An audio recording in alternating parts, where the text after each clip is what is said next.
dans leur récente salutation de rétablissement adressée à la princesse de Galles le 22 mars dernier, le duc et la duchesse de Sussex, Harry et Meghan, expriment leurs vœux de santé et guérison à Kate et à sa famille. Notablement, ils se réfèrent à la princesse comme Kate, plutôt que Catherine. Une dénomination plus formelle souvent utilisée par Harry en public. Cette familiarité témoigne d'une spontanéité inhabituelle de la part du couple Sussex. Cette spontanéité est d'autant plus remarquable étant donné qu'il n'avait pas été informé du cancer de la princesse de Galles, ni de son annonce surprise en vidéo. Contraint par l'urgence, le prince Harry et son épouse se voient dans l'obligation de rédiger rapidement un message public, tout en continuant leurs échanges privés avec William et son épouse. Les formalités sont mises de côté dans cette situation pressante.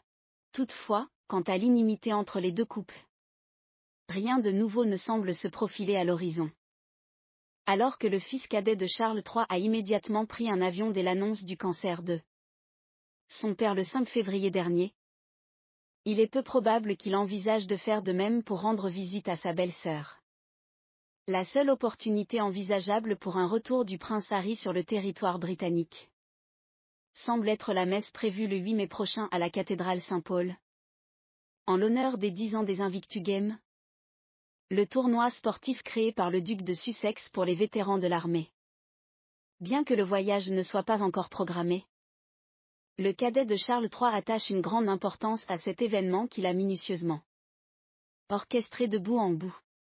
Il s'agit là d'une belle occasion pour le prince Harry de renouer des liens plus chaleureux avec son frère et sa belle-sœur, s'il le souhaite. La participation de Meghan et des enfants au voyage demeure incertaine. Depuis la décision de justice rendue le 28 février, confirmant qu'Harry ne bénéficiera d'aucune protection policière automatique lors de ses visites au Royaume-Uni et qu'il devra donc en assumer les coûts, la perspective d'un voyage familial à Londres s'avère désormais financièrement contraignante pour lui. Malgré cela, il reste possible qu'il envisage le voyage avec sa famille. Bien que cela implique des considérations budgétaires supplémentaires à prendre en compte.